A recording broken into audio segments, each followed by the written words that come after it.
Hi, everybody. Thanks for tuning in to the Coaching Call podcast. On this podcast, we'll cover various types of coaching by trainers in sports, martial arts, fitness, and business. We'll discuss each coach's methods to getting the most out of their respective athletes or clients and how they attempt to change the platform in which they coach. Join us on a fun adventure as we discuss unique coaching styles. Coaching is a universal part of how we get others to get something done. Join your host, Raphael, and his guests on this unique journey in coaching. Hi, I'm Sifu Raphael, and this is the Coaching Call podcast. If you enjoy this episode, please subscribe and leave a review. This episode was made possible by listeners like you. Good morning, François. Thank you so much for joining me today. How are you, my friend? Thank you, Raphael. I'm doing terrific. Thank you so much. So excited to be here today. Oh, likewise. We already got to know each other a little bit. You were also on Heroes Rising. Yeah, And definitely. that was a fun show. One of the things that we also talked about is how you're traveling all over the world. Yeah. And then, of course, we need you in New York come July 13th and the 16th, right? And I definitely will, because it's just such an exciting event and I cannot wait to be there. Oh, yeah. I mean, you're coming all the way from where? I'm right now in Argentina, in Buenos Aires, but in July, I'm probably going to be in Brazil. So I'm moving around in South America. Right. So you'll be in South America, but then you come into New York as a speaker at our event, Heroes Rising Apex, which we're excited to have you come in.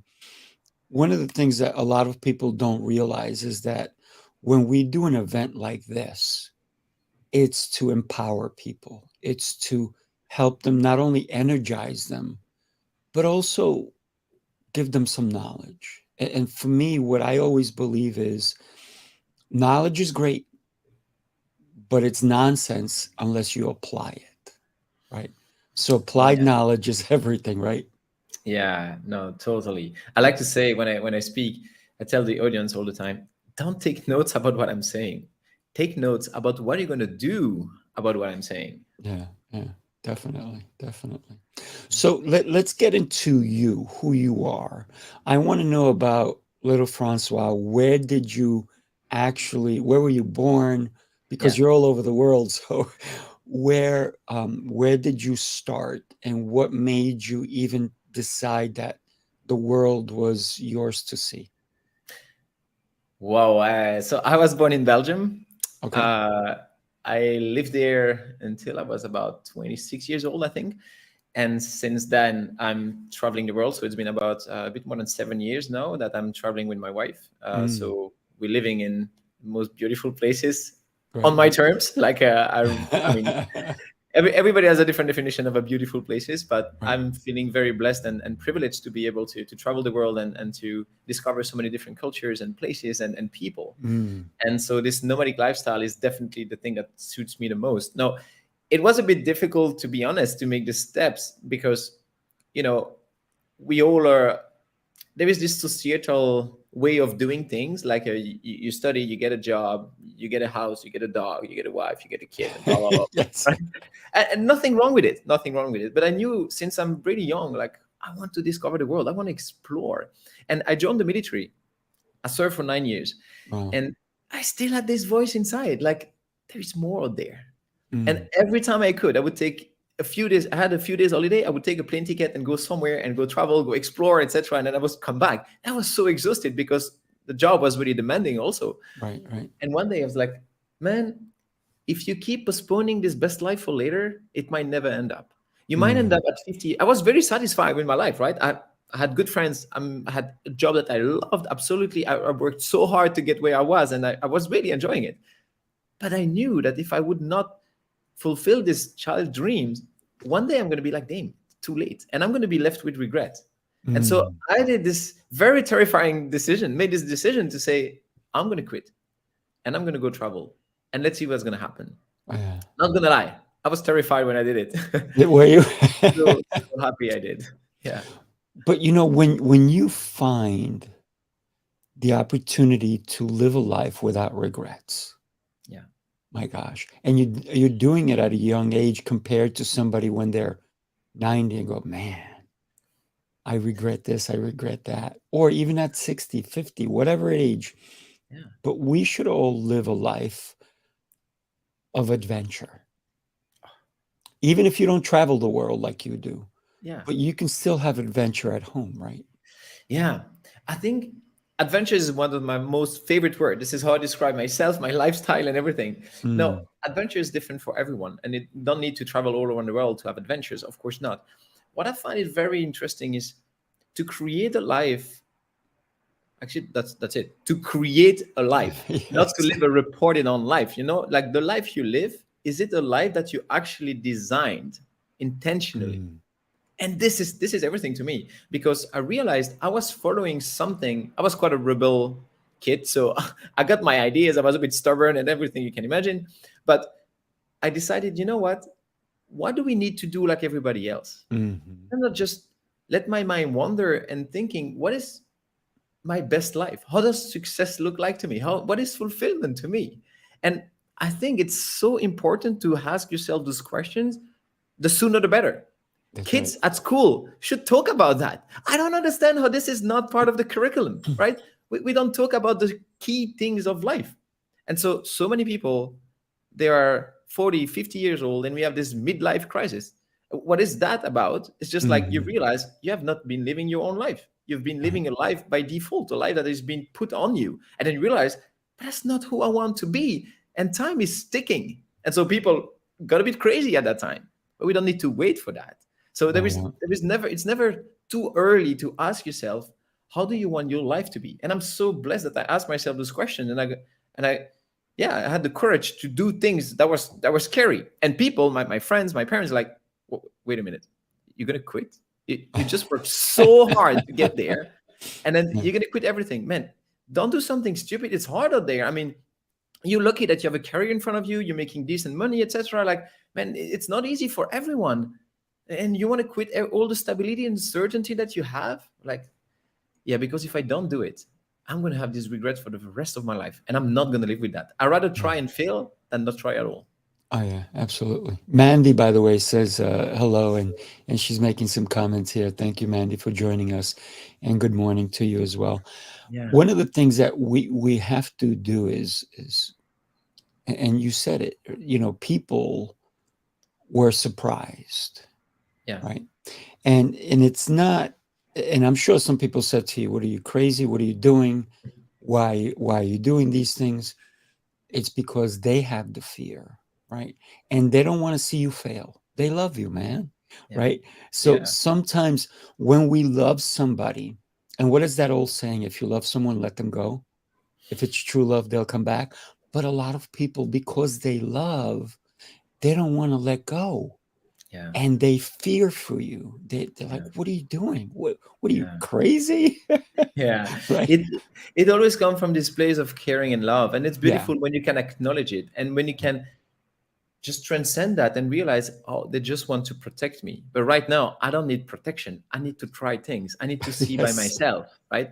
And Mhm. that's great. And really, my best friends were around me, and they were beating me up with their sentences, being like, "Man, you're crazy. You should not do that. You're gonna fail. Why are you gonna fail?" And after an hour or two of conversation, they're like, "I think you're ready to do it."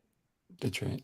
And they're like, we just wanted to test you to make sure that there was not like this just impulsivity and just trying something that I'm going to regret. And I was blessed to have those people who were there to confront me, Mhm. and I had to go deep in myself, like, am I really ready for that? No, the answer is, you're never going to be really ready for it. Never, Never, ever. If never. you're ready, it's too late already. Yeah, So it's exactly. about daring to do the things when they're still a bit uncomfortable, because as we all know, this is where things are happening, in this discomfort zone.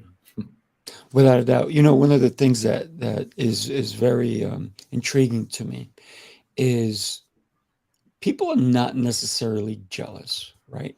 Hmm. But sometimes maybe they are because you're stepping out of the comfort zone that they're in, right?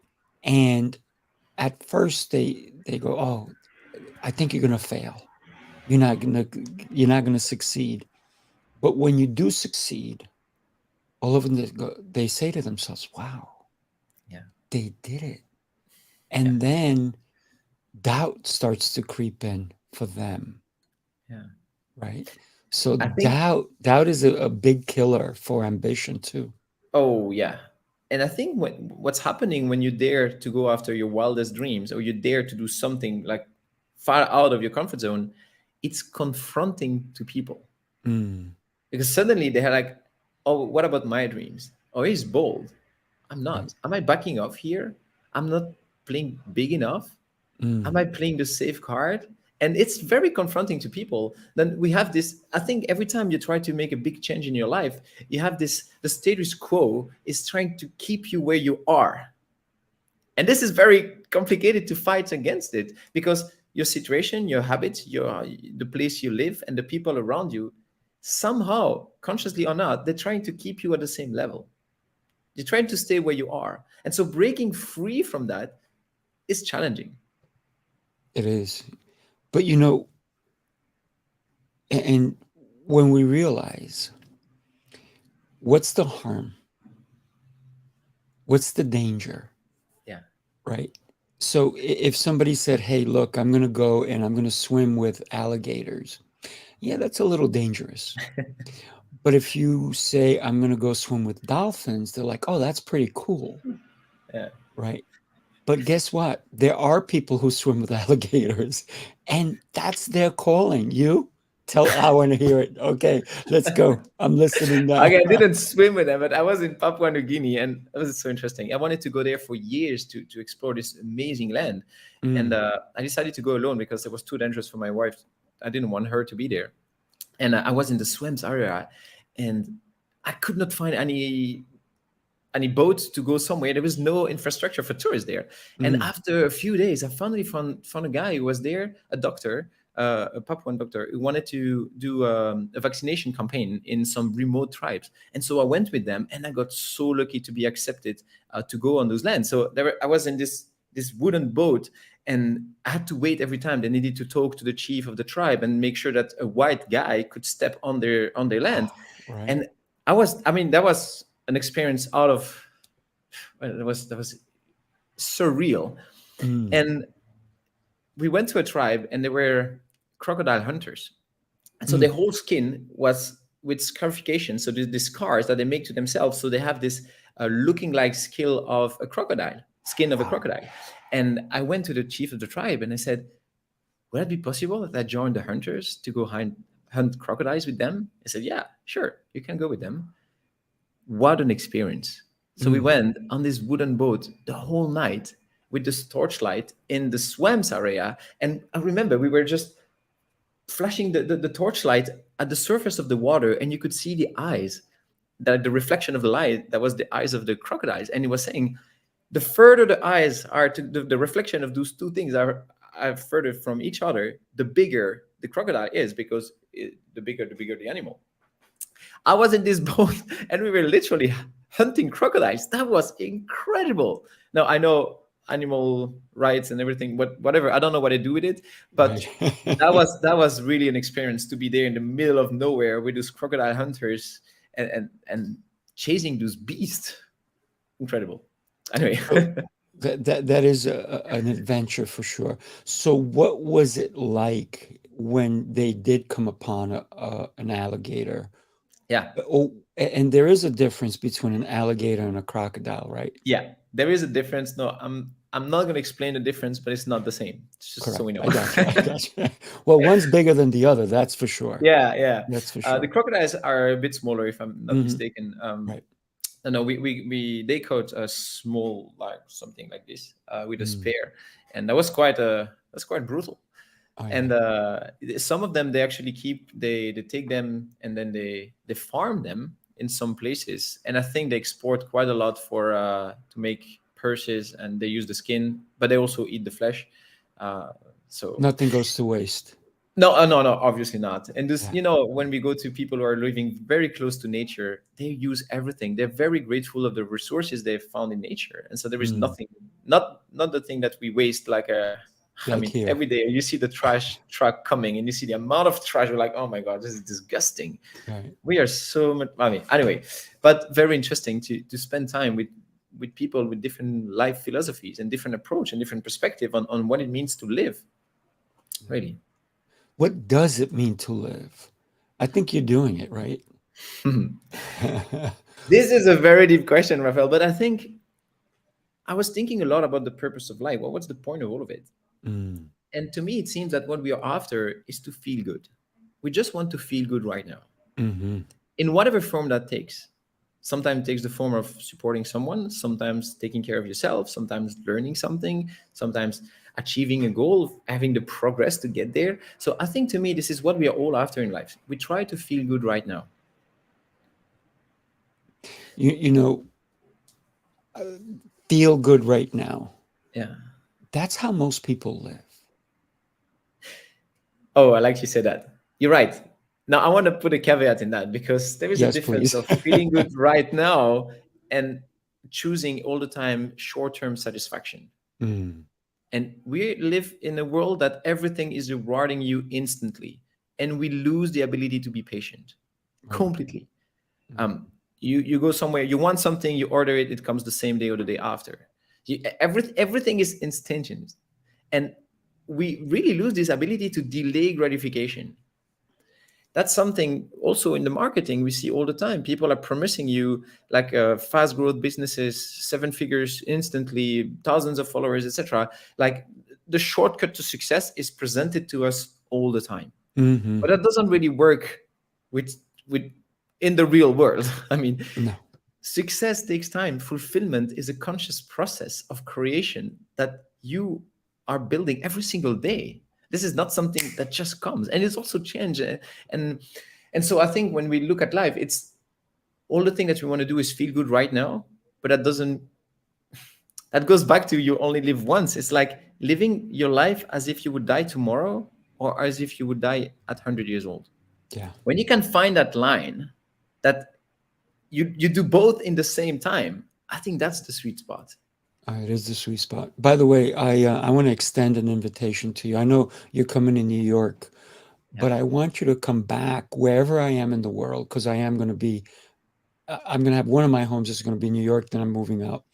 Yeah. But I'm inviting you to my 100th birthday party Oh, because I'll, that's when the fun is going to start. yeah.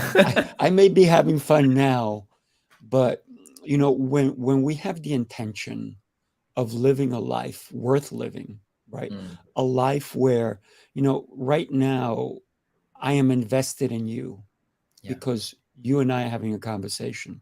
I can't be thinking about anything else but us, right? Mm, So for me, yes, I am thinking of the future. I do want the future to be bright, yeah. but it's what I do today. Every day sets me up for my tomorrows. My Yeah. habits make me be able to live so I can have that 100th birthday party, God Yeah. willing, right? Because Yeah. it is not always up to me. I mean, we do answer to a Yeah. higher calling, right? And, but when we think about danger, what danger are we putting upon ourselves when we think about Mm, the dangers we put when we don't step forward, when we do not do anything but live a sedentary lifestyle, when we go to work, we come home, we sit in front of the television, we sit there, and then yeah. we do it again tomorrow, and then we do it again tomorrow. So one of the things that I'm teaching my clients to say, when somebody asks them to say, how are you doing? And I want them to reply, exceptional and getting better every day. And they're Mm, like, oh, I like that. I'm like, yeah, but you have to, I add something extra to it. So if yeah. somebody says to me, how are you doing? I'll say the same thing, but then I'll say, ask me tomorrow because tomorrow I'll be better. Love So that. every day I live my life with intention of not only making my life worthwhile, but everybody that comes in contact with me, I want their lives to be better because if I can make their lives better, it's only going to help me. So it's a selfish thing, if you will, but who do we need to take care of first anyway? Yeah, Yes, absolutely. absolutely. So you are fulfilling that desire for happiness, but Yeah, you're also filling that desire for adventure. yeah. But you're not alone in this adventure, are you? Oh no, never. Obviously not. There are a Yes. few things I want to say with what you just said. The first one is this quote: "The present is the future of your past." Hmm. I Quite love deep. that. I love it because we always think that the future is going to be our past, but that's not true. The present is the future of our past. Sorry, and so we put things in the wrong order. And so yes to that, we need to be more intentional and about the life we live now. What is special? Not really about what we're going to do later. No, we need a sense of direction so we know where we're Hmm. doing. We need a heading, right? Yeah. So it's finding this balance in working to live your best life while work living your best life, right? Mm. Now you talked about danger. I want to talk about fear Ooh.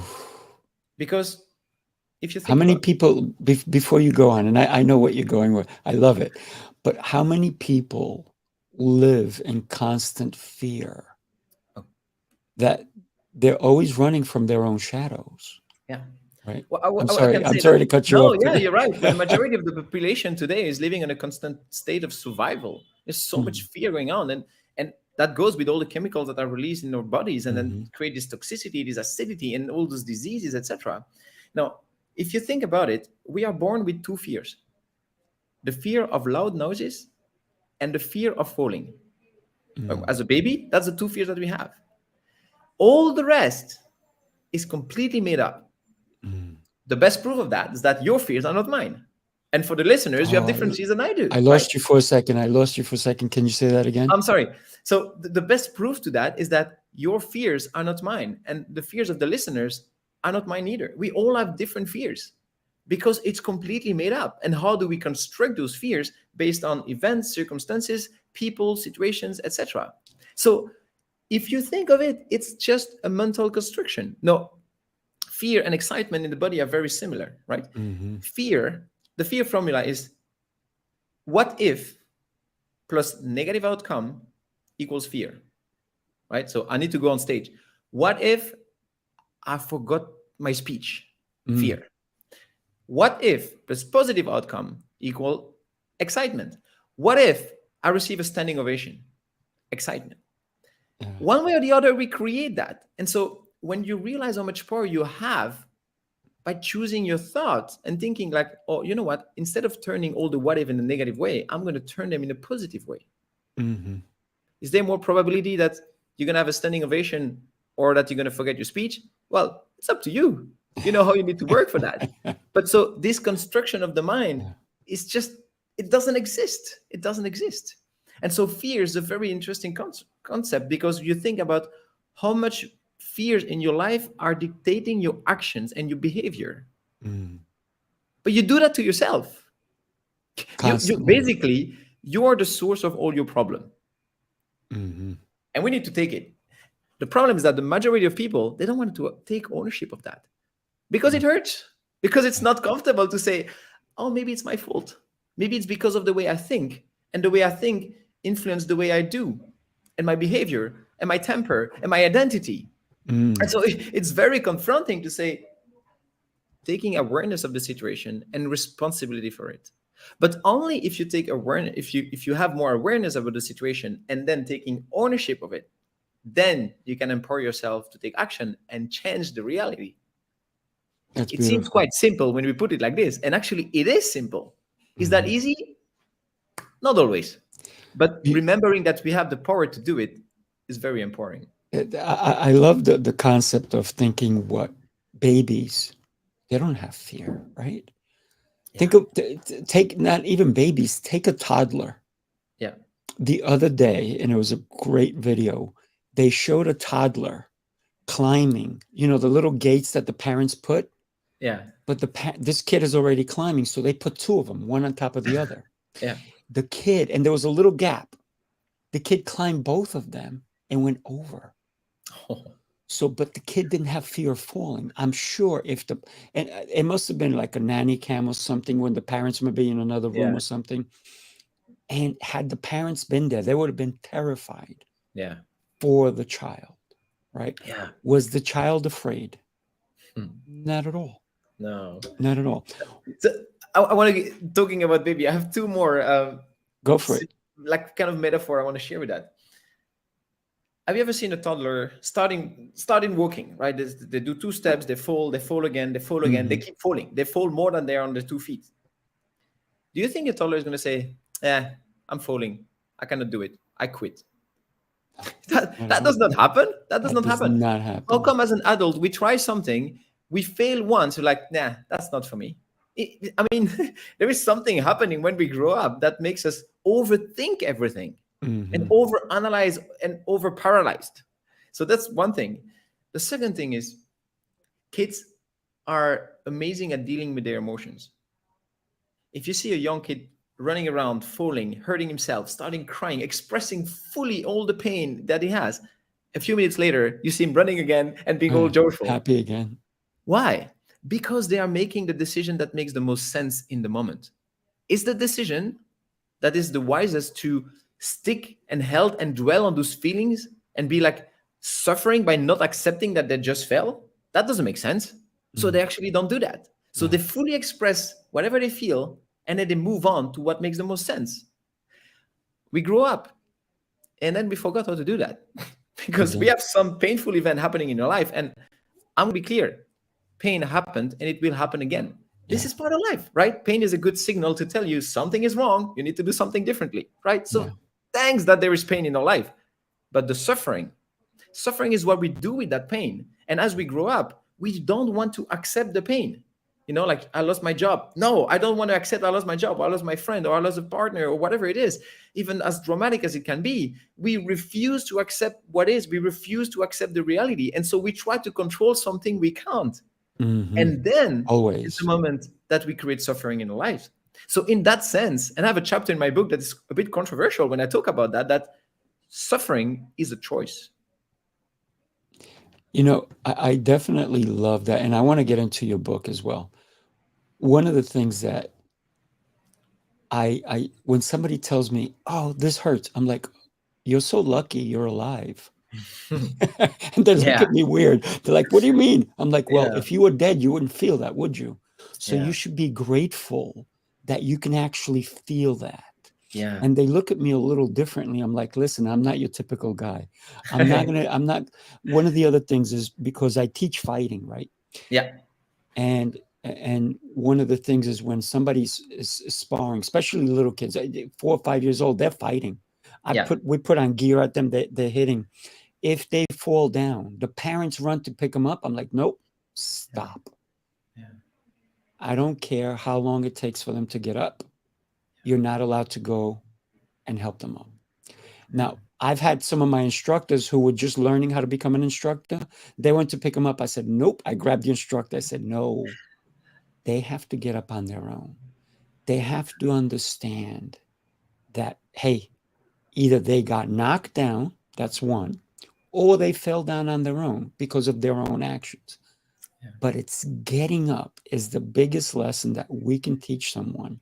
And the other thing is, if they get hit, the parent run over and, oh my gosh, like, no, let them be. And so what I do is I go and I talk to the kid, are you okay? And they're crying, no. I'm like, where does it hurt? My nose or wherever. I'm like, okay. The next question I ask, can you go on? And then they think, they stop crying for a second because now I'm questioning them. And now they think, they go, yeah. I said, great, because we know if you want to be a black belt, you can't quit. Yeah. I said, so are you ready? Yes. Do you need a drink of water?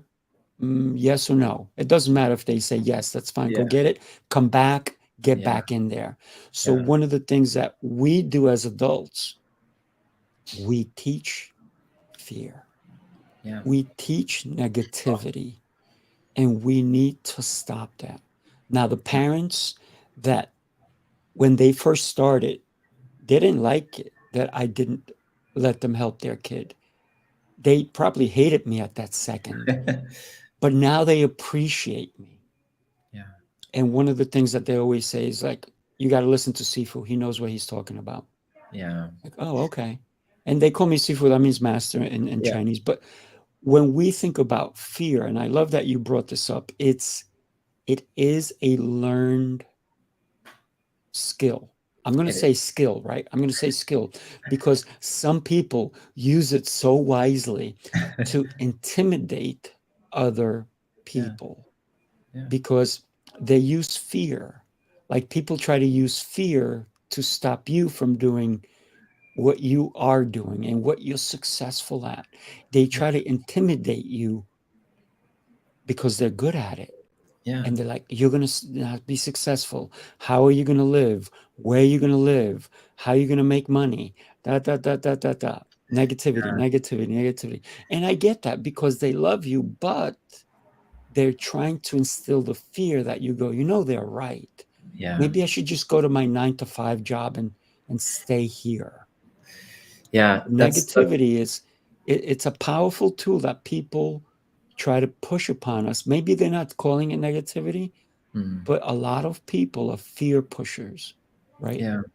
That's so beautiful what you do with those kids there, because this is where there's a quote I love: "The way you do anything is the way you do everything." Mm-hmm. And when you're there and you start learning so much about what it means to stand up, what it means to not over dramatize things, what it means to take ownership of your body and your emotions and your feelings, and keep pushing, or accepting that right now you need to express it, and being this period of grief or acceptance or whatever it is.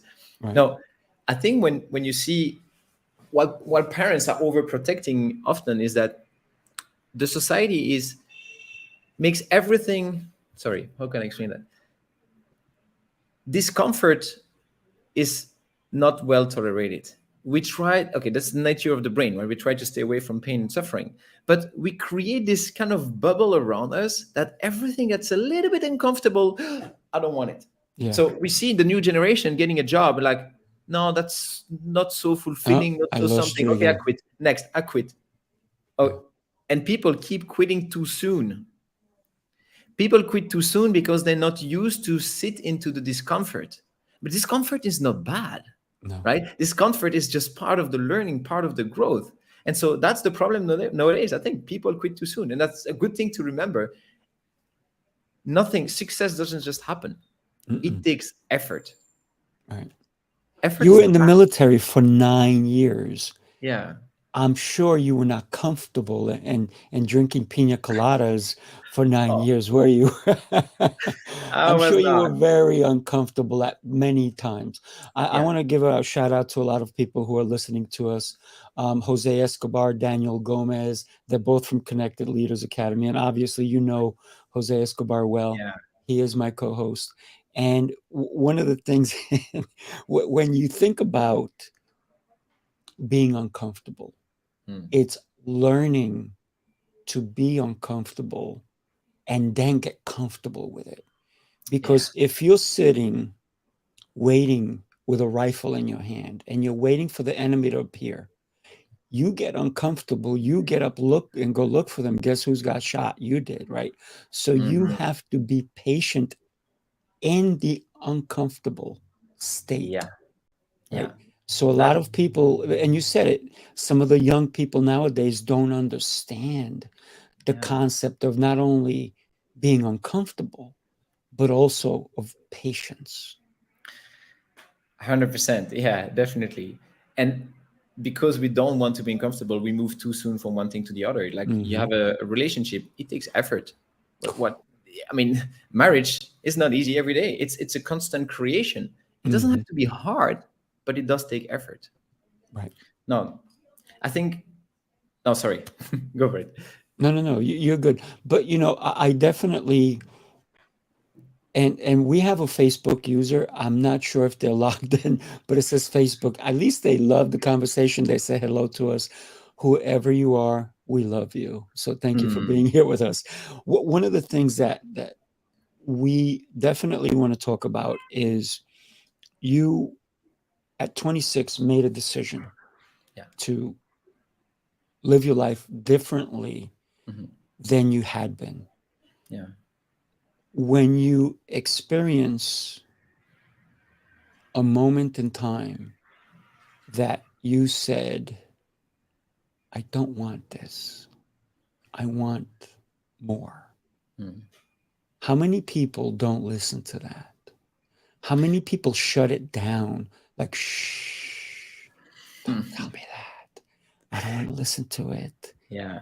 People shut their ambitions down because of fear, because of doubt. And I said it before, doubt is the killer of ambition. Yeah. That's, Yeah. to me, that's the most beautiful thing that you can think of. And when you go, I have doubt, well, am I killing my ambition? Right? Yeah, no, you're so right. And for me, it did not happen like one time. Actually, exactly as you described it, it was the voice. And I was like denying it, like, no, no, no, come on, that's not rational. I should not do that, etc. And I kept putting it down. And after a few years, like, I need to face it right now. I need to listen to it because it's going to Yes. come back to my face one way or the other. And that's, again, going with this willingness to be uncomfortable. You know, when I work with my clients, I love to ask them, when was the last time you felt uncomfortable? I'm like, oh, I don't know. Like, this happened 2 weeks ago. 2 weeks ago, like, well, we have work to do.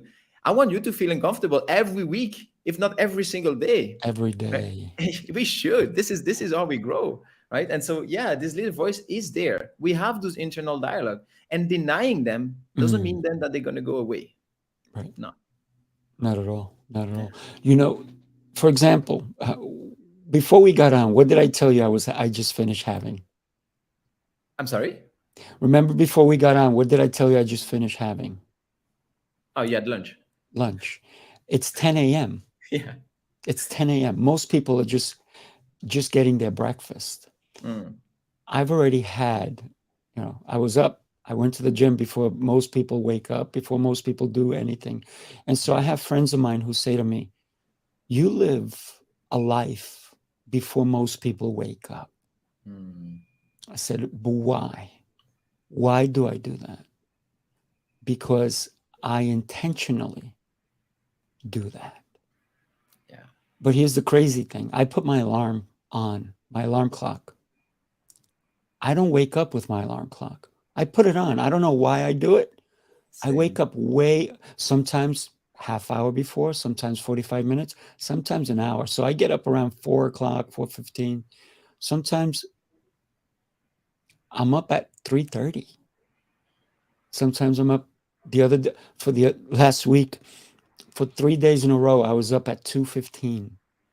I was Oh, like, wow. okay, I'm up. Now what? Okay, let's go do some stuff. So, but it was, and I said, maybe I can go back to sleep. I couldn't. Why? Because here was telling me, go do something. And instead of me not listening to me, to my body said, you're good. You don't need to rest anymore. You're good. Yeah. Now, don't get me wrong. I enjoy my sleep. And it's not like I go to sleep at 7 o'clock in the evening and wake up at 4. I literally go to sleep around 11, 11:30. And people go, don't you need sleep? I said, yes. But I don't demand it from my body. My body tells me, you're good. Get up and go. Yeah. Which is a crazy thing because when I was younger, I didn't listen to my body. Yeah. Right? But now when I listen to my body, I'm up at different times. Yeah. It's crazy. Yeah. And, it's this part of intentionality. I like to ask people I work with, how much time do you spend working on creating your best life? And then everything comes. Oh, but I have this work. I start early and I come back late, and like whatever excuses that you can make, even if this sounds great, nice excuse, beautifully made, beautifully created, but still, it's an excuse, right? If you don't have time, create time. And that's exactly what you're doing, right? You create time to keep moving forward with your life and doing the things that you should be doing, instead of being in this victim role. I mean, like, that's not my fault. That's because of my job, because of my wife, because of my kids, because of my work, because of whatever it is, right? I keep talking with people who are like, Jose was an incredible example. I mean, in his book, fascinating the transformation that he had, and being like, with having such a big family, etc. He didn't say like, I'm a victim of all of that. No, he took control out of it and decided to do the things that were necessary for him to create success. It's a beautiful story of taking ownership of your life. Yeah, without a doubt. When we when we think about excuses, when somebody goes, "I have no time," Mm. that always brings a smile to my face. And so then I'll start like clients that I have clients, and I'll say to them, "Okay, I get it. You're busy. Let's talk about your day. Mm. When do you wake up? Okay. What's the first things you do when you wake up? What's the second thing, the third thing?" Mm. So now I start asking about their habits. What if you changed one thing? What if you woke up you don't have to get up like me. What if you woke up 5 minutes earlier? Will that give you 5 minutes more to your day? What if it was 10? What Yeah. if it was 15? And then I've written so much because I've woken up in the middle of sleep Yeah. and something in my mind, I said, I got to go write it. I ran to my office. I have like 3 offices. I ran to one of my offices and I started writing. Mhm. I've written books that way.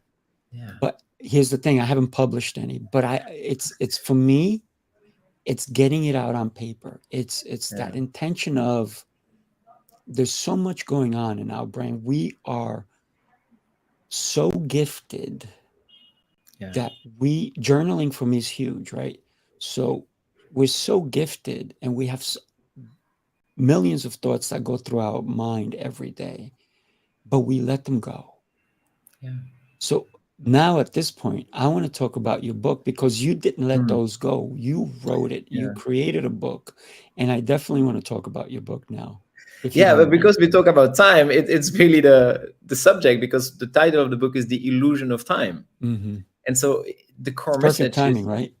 yeah, it is. When people are telling me exactly the same situation as you, right? I have no time. It's like, yeah, I know. And that's the thing. You have no time. I mean, time is ticking every second. Your Mm. life is ticking away, if you want it or Yeah. not. You can never have it back. Money, friends, yeah, that comes and goes. But time, oh, time is a very scarce resources. And Mm. how do you use your time actually? And that's the whole process, the whole journey I went myself through, because although I was living a great life, I followed this little voice telling me, like, go explore the world. And I did quit my work. I started traveling around the world, having amazing experiences. But as I was traveling, I was like, I was in Colombia thinking, I cannot wait to be in Japan. I was in Japan thinking, oh, the Philippines is going to be amazing. I was in the Philippines like, oh, Cambodia and the Temple of Angkor.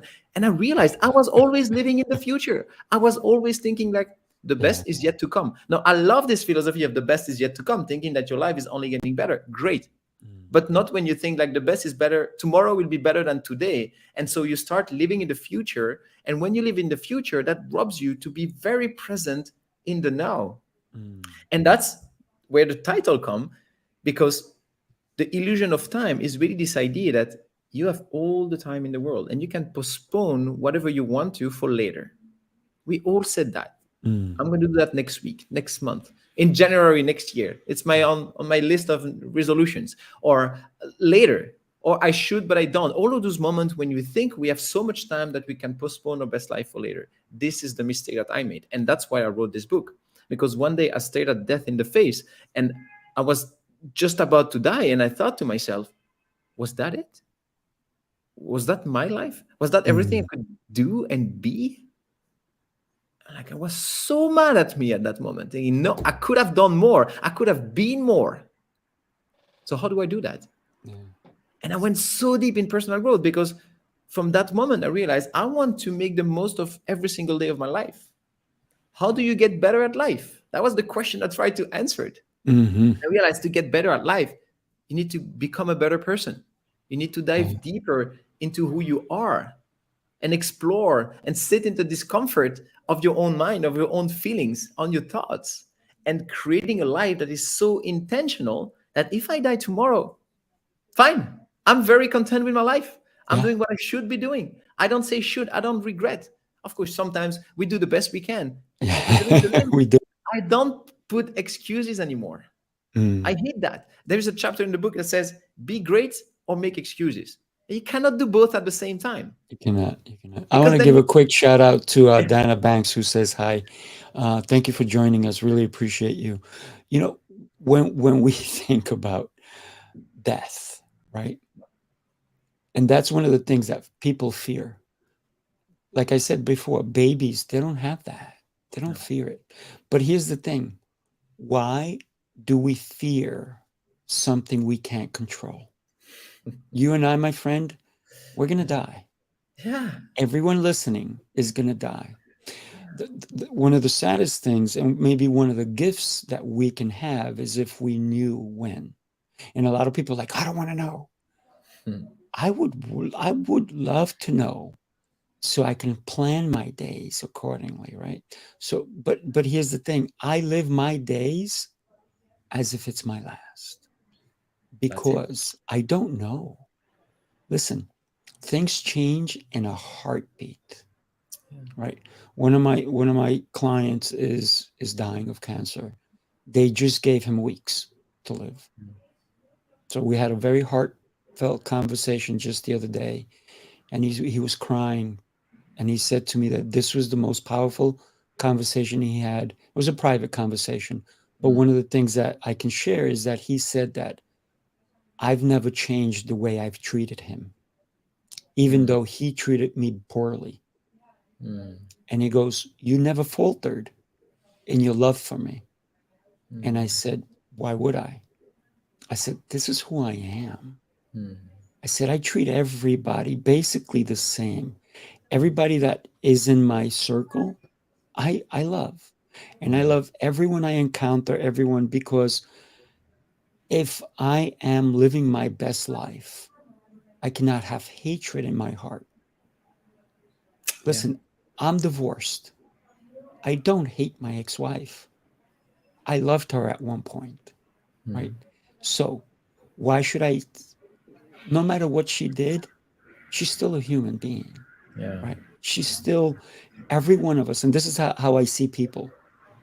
You, I see as a baby, right? Babies are what? They're misguided. By Mm. whom? Adults, right? So when we think about everybody in the world, if we saw everybody as a baby, how would we treat them? Would Yeah. we treat them differently? You better believe it. People would be like more kind, Yeah. right? If we treated everyone as, you know, listen, the jails are full of criminals, but those criminals at one point, where were they? Yeah. They're beautiful babies. Yeah. And one of the funniest things, I was at a conference and somebody said, raise your hand if you have children. And I raised my hand. Everybody's raised their hand. And then they said, keep your hands up if your children are ugly. And everybody's hands went down because what do we believe in babies? They're Mm. beautiful, right? Yeah. So when you can have that idea of time, the time that we can be here, how do we act? I hate when people say I'm old, right? When Yeah. people find out how old I am, they're like, you're what? You're like the biggest kid. If there's a kid party, I'm the one playing the most. Yeah. I'm always running around. I'm always doing things because life is so beautiful and it's so precious that Yeah. we have to be in the moment. And I love the fact that you realized that you're in Japan or you're in Colombia and you want to be here. I want to be, Yeah. but you're not living Yeah. at the moment. And what I think, you as me, we took the time to define how we want to show up. Oh yeah. We took the time to define what are the emotions and feelings I want to have on a daily basis. We define what it means to us to hold ourselves to the highest standards. What are those Mm. standards? And I think that's the time, that's an exercise that we all need to do, because if we talk about virtues, everybody wants to be honest, courageous, selflessness, etc., and wise. What does that mean to you? And I think we have those abstract concepts, and when we can really go deep into that, you're like, Mm. I'm an honest person. I'm never going to cheat on my wife because this is just not who I am. I'm not going to eat that. I'm not going to do that. I'm not going to behave that way or say those words because this is just not who I am. This powerful quote that is really what I've in a big poster somewhere, but I'm traveling too much. But it says, every act is an act of self definition, Mm. from Neil Donald Walsh. So every act is an act of self definition. If you look at that and you look at how you behave, think, do, act, etc. during your day, what does that made of you? How do you define yourself every day? Do you define yourself as a kind, loving person, as a courageous and bold and adventurous person? Or do you define yourself as a person who's living in fear, hidden, or Yeah. scared, or whatever, you know? And I think when we realize, whoa, every day is creation, A new it gives us a lot of chance. power. Yeah. You know, when I was in my 30s, I used to host dinners for You're not singles. anymore? Sorry. I'm sorry. You're not I'm anymore sorry in for your that. 30s? You don't think? So when I was in my 30s, I used to host dinners for people in their 40s, 50s, 60s, and further. And one of the things that used to amaze them is that if I had 20 people in the room, I knew everybody's name. I knew what they did, da, da, da. And I just met them just that night because I was the host. So I Yeah. would have my job was try to connect them, right? So connecting people, that was what I did. And I did that for fun, right? It was just a fun adventure, and I kind of like fell into it by accident. Yeah. But and the beauty of what I saw in some of the people, they were there to make connections. Yes, they were lonely. They wanted to make a connection. Maybe they were divorced or whatnot. The best version of a person who did not give up on love was from a 75-year-old woman who, at the end of the night, asked me to go back to her place. Now, I was taken back because I did not expect that.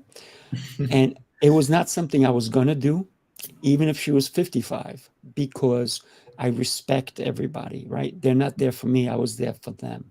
So, but the fact that she asked me, and I was in my 30s, she's 75, she's vibrant. She was, can I tell you, she was a beautiful 75-year-old, or should I say young, not old. She was 75 Yeah. young woman, and she asked me to go back to her house.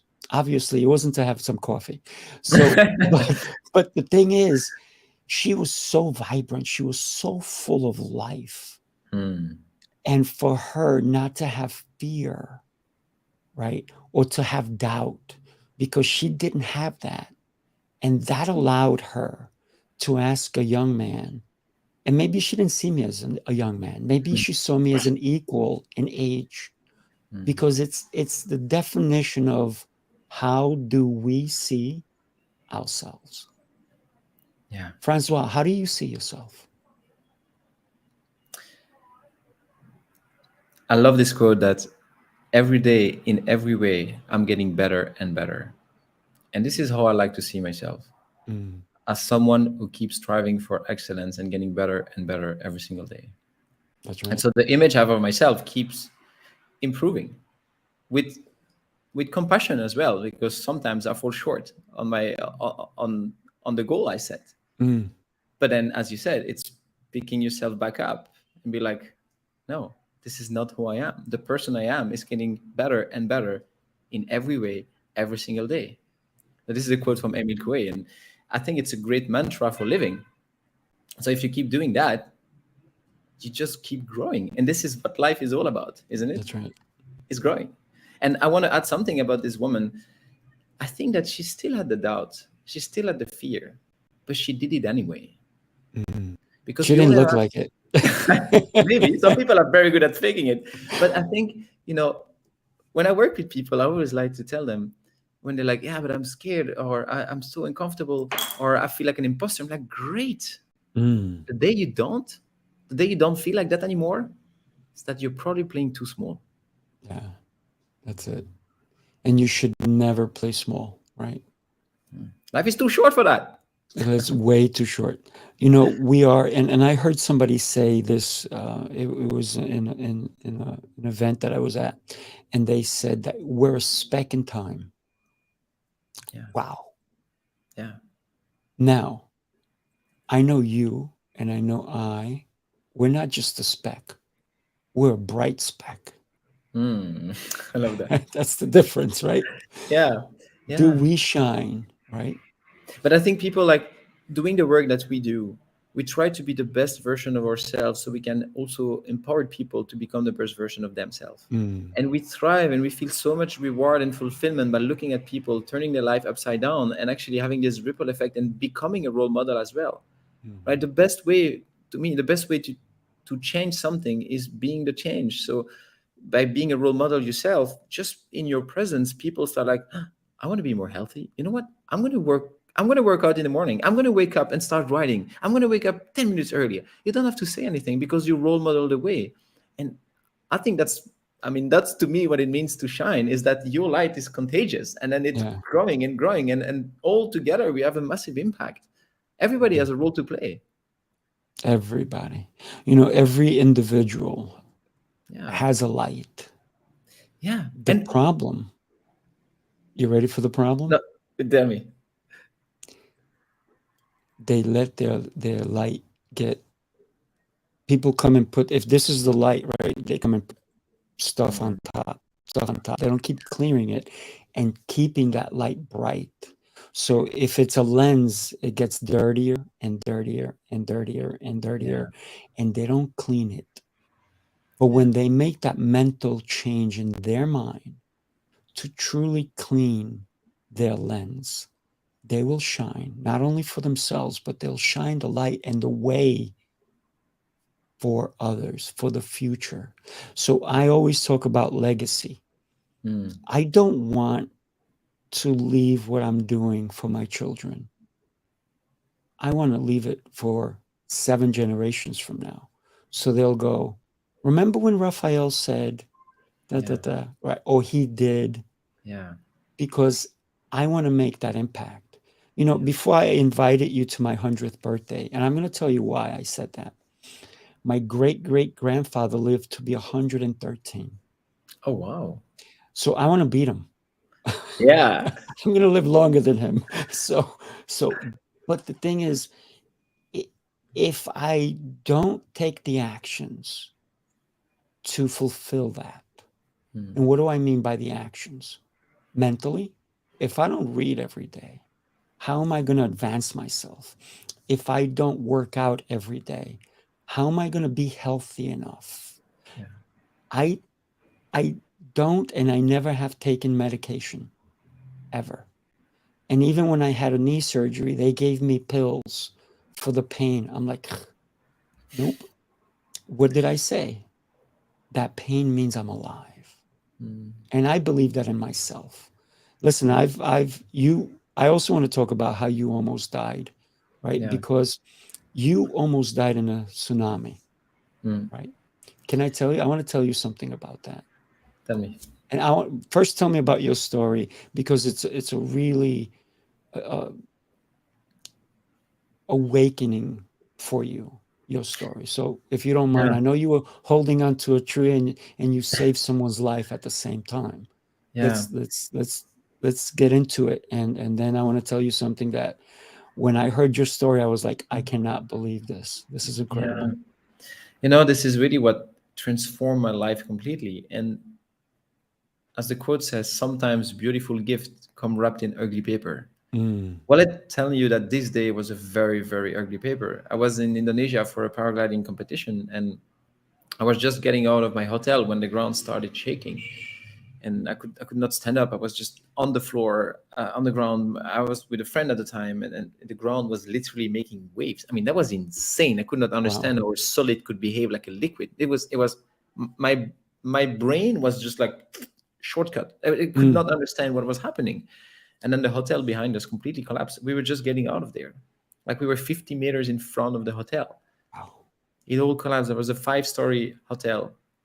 It collapsed in a cloud of dust, and I was there with my friend. They're like, we need to do something. So we run towards the hotel trying to see if we could rescue people, because just a few minutes before I was Mm, just waving goodbye to the receptionist. I know the hotel was full of people. oof. I was horrified. I was terrified. I wanted to throw up. I was like, oh my, what is happening?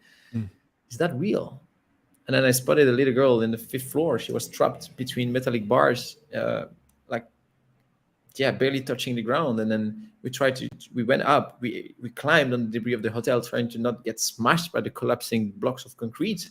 right. And then we got to the little girl, and then we saw those 2 feet with a lot of blood, and the woman yelling, and that was the mother that was trapped underneath blood of concrete. So with my friends, we opened the bar of this milk bars. I took the little girl in my arms, and I told him, like, I'm gonna go down to put her safe, and then I come back so we can help to free up the mother. And as I was climbing down, I turned and I was like, I'm gonna put the girl in a place where nothing can collapse. And for me, in the beach, there is nothing. And we were on the coast, so I'm running toward the beach. And as I'm running, I see on the horizon there was this black line.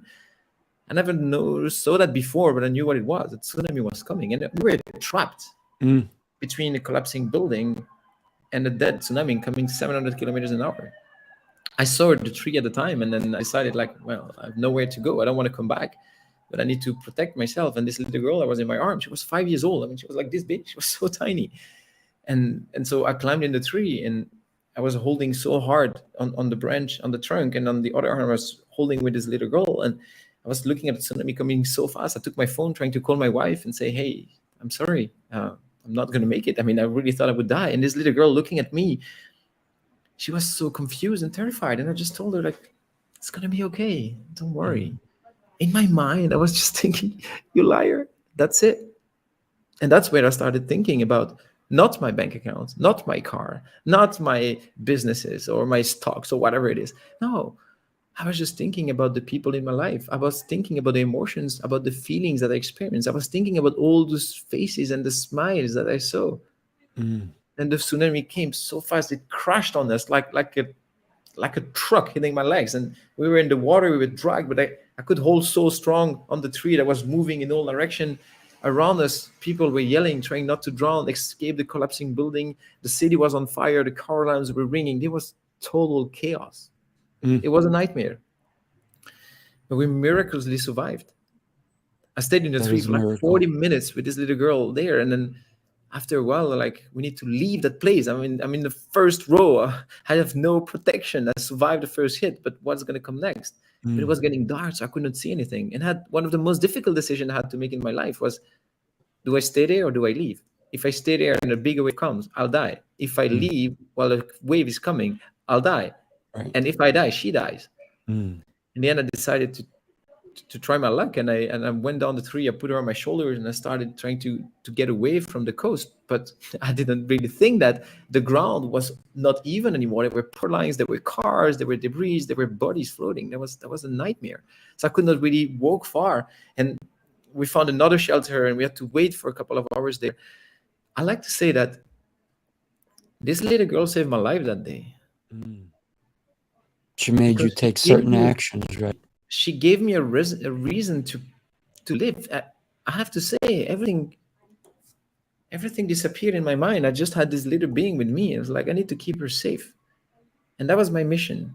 And I find it so beautiful. You know, this kind of things happen to many people as well. It just taught me this, reminded me of this unconditional love that we can feel for someone, a stranger, someone we don't know. And we see that in the animal kingdom a lot. Oh, yeah. And we see them in the human nature as well.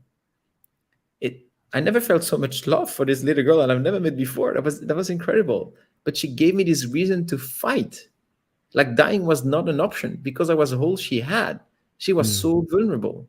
I had to take care of her. And so I really put all my emotions aside, and I was focused on that thing. And luckily we survived. And later on, I met my friend again in the group of survivors that told me that the mother was still alive. So that was amazing. My friend survived. I thought he was dead. And then, so that was kind of a happy story in the end, although it was very traumatic. I lost a lot of friends there. 4,000 people died. Wow. And unfortunately, these things happen. I mean, recently what happened in Turkey and Syria, that really brought so much emotion to me. I was like so devastated looking at those people. This is just life. And we have nothing, we can't control that. The only thing we can control is the way we show up every single day. And you know, after this whole thing happened to me, I was in a very dark place because I was so angry, so mad at life, thinking like, how come that this can happen?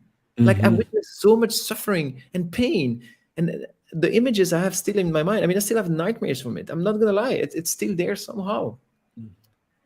But it also empowered me, because the weeks passed, and then the friend that saved the life of the mother of this little girl after died in a paragliding crash in India when I was supposed to meet him there. That was like 3 weeks after. Oh, wow. I was barely getting back on my feet. This just put me back down. I was like, come on, this guy is a hero. He saved the life of the mother. He cannot just die. And I was looking at this photograph of me and my team for the paragliding competition. It's like I'm the last one alive on this photo. Oh my gosh. And then I thought, I'm next. And then I'm like, of course I'm next. I mean, exactly what we said before. You're going to die. I'm going to die. We're all going to die. What matters is what are we going to do in between this moment that you realize that you're going to die, taking ownership and not denying your own mortality, and the day that you're finally going to be over. This moment is important. And that day I promised myself that from now on, I'm going to live every single day of my life to the fullest and inspire other people to do the same. And it's changed everything, because from being a victim, for blaming life and the universe for making that happen to me and to the people I love, I realized that I'm a survivor. From victim to survivor, this changed my whole mindset. Suddenly the pain, the suffering started fading away. Now the pain is still there. A painful event never going to disappear, but we can choose to step away from the suffering. And I stepped away from the suffering by empowering myself, like, hey, I got a second chance in life. I know not everybody will. And I'm going to be my duty. That's going to be my mission, to make sure that I support people to create the best life and to stop living with this illusion of infinite time. I want to live like I never have to make this last phone call. No. Luckily, my phone call never went through at the time, because all the cell tower were completely destroyed. I was thinking about my wife. She lived a nightmare for hours and hours, because I was on the red list from the missed or dead people from the embassy. She thought I was dead. She went through to complete hell. She had as much PTSD as I had from this situation. But then we said, you know what? Let's live a life that we don't compromise. If I die tomorrow, the people that are in my life, they know that I love them. They know that I appreciate them. And often during workshops or talks that I gave, I said, and I think I would love the audience to do that right now. Taking Get your phone, phones out. writing a text, send a text to someone and say, hey, I appreciate you. You don't have to say I love you if you're uncomfortable with that. You can just say, I appreciate you being in my life. Thank you. I for don't that. mind saying I love you. Yeah, some people feel uncomfortable. I don't mind either, because this is what it is. But we should dare to live more like that, and stop living like with this feeling that we're going to live forever and we don't take ownership of anything, and we just do a day and then another one, and then 15 years later you realize you've been living the same day for your whole life. It's like that old saying that, this man died at 30 years old, but they actually buried him at 75. Yeah. Because he didn't live. Yeah. He It's so died sad. at 30 in his heart, in his mind. And Yeah. he just went on day in, day out doing the same nonsense, instead of living the life that he Yeah. was supposed to live. One of the things that I always say, and people sometimes they laugh at me, but I'm going to ask you the question: what is the cemetery full of? Dreams. Unaccomplished dreams. No. Yes, dead dreams. Yeah, Yeah. absolutely. You know Some what? people say dead bodies. I'm like, you're right, but also dead dreams. Also, People who yeah. did not pursue, like you're pursuing your dream, your Yeah. dreams, and I can tell, change all the time. Yeah. Right? A few weeks ago, that's funny you're talking about cemetery. I'm in Buenos Aires now, and there is a beautiful cemetery in Recoleta. It's a very nice, like, impressive. And I was walking there, and I was just thinking, what do I want to be written on my grave when I'm going to be dead? And tombstone, yeah. Yeah, on the tombstone, yeah. And I was like, well, you know what? The way I show up today, the way I live my life today, is going to influence what people are going to write there later. What do I want to be written there? And I love this exercise that is to write your eulogy. It's so powerful to do, to just visualize yourself at the end of your life and trying to listen to what people are saying about you. How did you live your life? It's funny. I read a story where someone read their own eulogy in the newspaper because they got the name wrong. And he's like, wait a minute, I'm not dead, because people were like, saying out loud, "We're so sorry." He's like, "Wait a minute, I'm not dead." And so he read the eulogy of what someone else put. It was Oh for wow. somebody else. But can you imagine how people will remember you? And that's why, writing your book, writing an idea, doing things like what we're doing now. We're having a conversation about our life, what has happened, how we think, what we think. That alone will let people know who you are, where you come from. Yeah. If you're in a position where you have some power and you use the power to only bring yourself up, Yeah. if you use that rope to climb, you use that ladder to climb, and then you throw it away, you allow no one else to climb, Yeah. what are you going to do at the top by yourself? You're going to be bored out of your mind, Oh yeah. right? But here's the thing. I wanted to ask you about your experience because it's an incredible, scary, and uplifting experience you went through. Mm. But here's the crazy thing. I dreamt for a very long time that I was in a tsunami.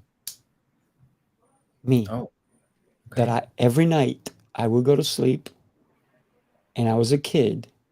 Probably I had two dreams, two different dreams for 2 years in the same night. One was that I died at the feet of my sister and brother-in-law, and my bones popped out of my shoulders, and I died. And there was a lot more to it, right? But I died there. And the other one was that I was in a tsunami, and I was in the water. It hit me, and the tsunami was so high, and the water just stayed there, and I was swimming towards a high-rise building. And that was an occurring dream, and I got hit every day Wow. by a tsunami. Meanwhile, I had never been to a beach as a kid. Oh wow. I didn't see TV as a kid. We only listened to radio. Okay. As a kid, I didn't have a TV. We only listened to like comedy or whatever on the radio. Yeah. There was nothing talking about tsunamis Yeah. or oceans. But for me to have that dream before the age of 6 for 2 years, Wow. one, I died every night. I got chased down and I died. And the other one, I was swimming in a tsunami, but I didn't die. Wow. So I'm always curious, why did I Yeah. have those dreams? And then it tells me that I have a choice in my life. I can die, or I don't know why that's happening, but let's hang up on them. It's the train calling.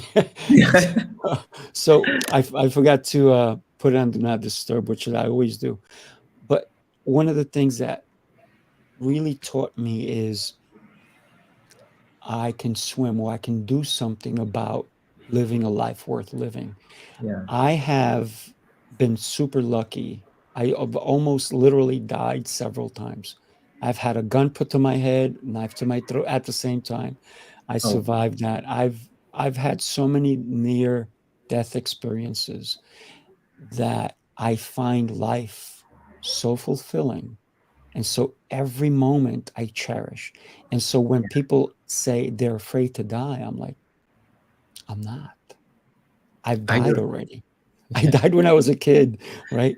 But I I, didn't do like that man in his 30s and get buried at 75 because I'm already having a 100th birthday party. So, but I am living the life that I yeah. want to live. I'm not living the life of my parents or the Yeah. one that they wanted me to live or the one other people expect me to live. Because Yeah. if that was the case, and you're not either, because if that was the case, you wouldn't be where you are today, right? Yeah. Exactly. I So, would like to say, when you said, "Are you afraid to die?" I want to say, "Are you afraid to live?" And I think this is a question that people can really reflect mhm, on. yeah. Am I afraid to live? And I disguise that by saying I'm afraid to die, or whatever. Yeah. Mm, yeah. So live your best life Yeah. today. Oh yeah. Plan for tomorrow. Here's the thing, right? Like when I train people, and I physically train people. I either train them mentally or for their Mhm. business, or I'm physically training somebody. And if it's physical, and they'll go, "Oh, I'm sore from yesterday," and I'm like, "Are you living in the past?" I said, "So what Yeah. I'm asking you to do is challenging you today. Forget what happened yesterday. Yeah. You need to dig deep for today, Yeah. right?" Because there's one of the things I also said recently is, if you dig a grave, you have to go so far to dig it, at least 6 feet, right? Mm. But then do you stay there, Mm. or do you climb out? Yeah. And that's it. You have to have the tools to be able to dig, Yeah. and then you have to have the tools to be able to climb out. Same Yeah. shovel. You create stairs with the same shovel that you Yeah. made the hole with, right? Yeah. Yeah. Exactly. And that's again bringing back the feeling, the possibility of choice and of Mhm. empowering yourself, that you are the source of most of your problem. When you accept that, you understand that you can also undo those problems by doing the thing that you need to do. And I love to Mhm. say with the people I work with, I'm not telling you what you should do. I'm helping you to do what you know you should do, Mm. because we all know somehow. Oh, yeah. It's funny. You're right. Everybody knows what they should do, Yeah. but I love the title of your book, because when we talk about the illusion of time, we all have the same amount, but do we allow people to steal our time? Oh, and yes, we do. That's something I would for What is sure. this? What Yeah. is this? This is one of them, right? Oh, yeah. So usually, and it's funny because I always put my phone on do not disturb. I forgot this morning. But here's the thing. If I had, and it rang, and it's great that it rang, because it showed that I could have said, wait a minute, Francois, I know we're doing this live thing, but let me go answer it and let me talk to Yeah. them. And you can wait.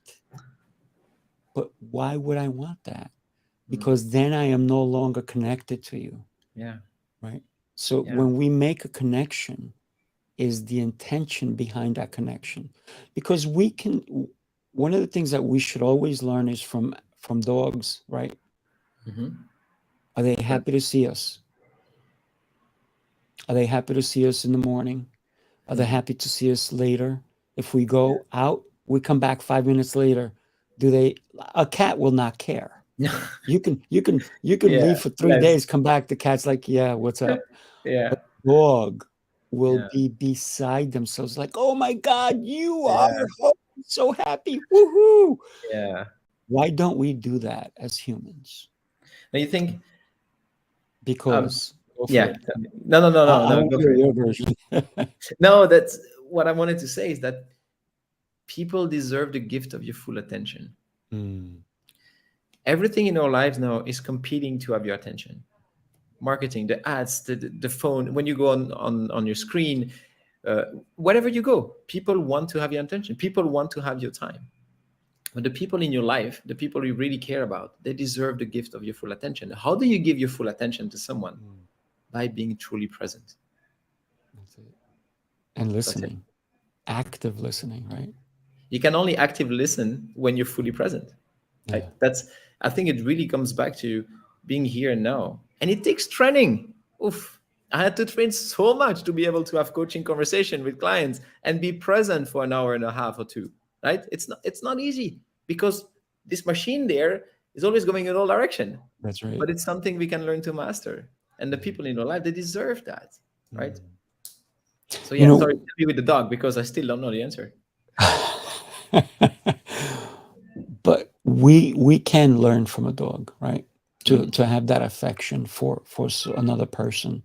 Yeah. And when we greet someone, right? Let's say you and I, we've gotten to know each other a little bit, right? Yeah. Do we know each other well enough? No. But will we? If we want to. It's a Yeah. choice that you and I can make. It's Yeah. a choice that we can make with anybody. I know that you're the kind of person I want in my life, right? I know that your values are similar values to what I have. You're always looking for growth. You're looking for adventure. You're looking to instill love and prosperity for yourself, of course, but you're not selfish. You're looking to share that with other people. Yeah. And that's why I value what you do and how you do it, you know, I appreciate that. And you saying that means that you're gonna offer me some of your time. always. And what I found You have my beautiful is cell that, number. yeah, when Call we look me. at, to who do we offer our time to? Do Mm, we offer our time to Facebook, to YouTube, to this horror movie on Netflix? Do we offer our time to whatever? I mean, but when we can really see, I have a certain amount of time and I give it to things right. and people all day Mm, long. Do I mm. do that wisely? That's a All the question to time. answer. Yeah. Yeah, yeah. I'm sure you do. Oh, yeah, yeah. But the thing is, and even with a loved one, right? When you're truly like with your wife, Yeah. a lot of people they set up a date night, if you will, right? Mhm. And they do it once a week. Mhm. So are they only good for once a week? You That's the know, question. yeah, I like to say that every day is creation. Well, I said that a few times today, but when I wake up Mm. in the morning, if I think, oh, her again, or if I No, think, no. I'm Yeah, so wrong happy, relationship. or if you think, I'm so happy to wake up next to such an amazing human being, Yeah, we yeah. create our life with our thoughts. I mean, you are, for me, what my thoughts are about you. Hmm. This is just everything in your life is just the accumulation of the thoughts that you have about that. And Right. because we can choose our thoughts, we can choose how we perceive others and Mm. life. And we can support each other to grow, but we can also create this idea in our mind of the other person, right? When I talk to you, I'm like, this guy is bright, this guy is wise, this guy has a great heart, is there to support others. I mean, I can keep on and on. This is the image I created from you, but I did create it at myself, Mm. because the way you show up, Right. but also because the way of I want to choose my thoughts. Mhm. I think this is this idea again that everything is creation. You create your relationship every single day. Oh, yeah. It should not be hard, but it should require effort. And It if you does. don't want to have effort, you're going to quit too soon again. Yeah, yeah. So don't quit, right? Yeah. And I love the fact of creating relationships in a way that they fulfill, if you will, your destiny, right? Mm. Because one of the reasons I do this show and I love this show is because I get to have these type of conversations with people. Yeah. Now, I've had conversations with people that I'm like, they're not going to be good for my show. Mm. So I kind of turn them down nicely as I can until they grow Yeah. or they don't come in so self-centered, Mm. right? They come in more of as a giver, right? Yeah. Where they want to share. But I've been in front of some people who they only see one person in a room of 1,000. Hmm. So Yeah. yeah, You know, instead of seeing 1,001. yeah. Yeah. The great metaphor for that, I think, taking and giving, I think it's Marisa Peer sharing that. It should be like breathing. You take and you give. And there is a balance between both.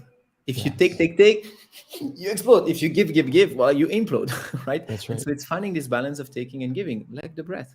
Mm. Let me tell you, I know that when you come to New York on October, you're going to come to Maryland in October for Yeah, Jose's event, but yeah, you're also coming in July yeah. 13th, and it's going to be a blast. And I know so many people are going to learn from you. I know they're going to want to pick up your book, but they can pick up your book now. It's on Amazon, right? Yeah. Illusion Time Lessons, Suck Life. Right. The title there is just the short from Amazon. The title is The Illusion of Time 11 Lessons on How Not to Suck at Life. Mm, right, yeah. There we go. There's Jose. There he goes. Yeah. We are definitely very connected to Jose. We're connected together. Yeah. One of the things that we can always do is share our friendships. Like Jose got to know you because of our connection. Yeah. And now Jose, because you've joined his leadership group, you're now connected to many more people. Yeah. And it's about that abundance of love and sharing and knowledge that Yeah. we're willing to give, right? And I Yeah. love the analogy that you use. It's like a breath, right? Yeah. We need to breathe in, we need to take, and then we need to breathe out in order to give. Yeah. But there is that balance, right? Because some Exactly. people, like you said, they suck, Yeah. right? So Yeah. Jose is loving your book, right? He is. It's a great book. He's loving it, and you know, Jose loves to read, and just like me, I read all the time. And Yeah. one of the things that inspires me about you is that your book is still being written. Your next one, and For the one sure it after that, is. and the Yeah. one after that, and the Yeah. one after that. Yeah. Because I didn't even, I think this episode is almost going an hour and a half, Yeah. and it's too short. It's too short, right? So I'm gonna have to have you come back. We're probably gonna Pleasure. have you back on Heroes Rising, but we're definitely gonna have you as a speaker. And I mean, I don't select the speakers, but I'm gonna push that you are one of the speakers Yeah. at our event in July. Thank So you so when much. we think about the choices we make in our life, Yeah. what is the choice that you are going to make when you move on to your next journey? Where are you choosing to go next? Excellent. That's the choice Mm, I make every day, and the choice I'm going to keep to make. Keep holding love it. myself to the highest standards possible and defining clearly and carefully the standards that I set for myself.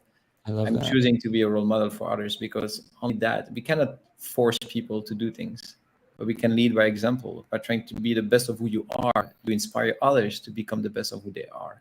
And I think that to me is the best trait of leadership. I love it. I love it. All right, my friend. Listen, Thank you thank you so so much. much. Don't go away. I'm just going to say goodbye to everybody and then we'll talk to you for a quick second. Yeah. Everybody, have an exceptional day. And no matter what, when you feel pain, remember, Mm. you are alive. You are All right. alive. Thank you, my friend.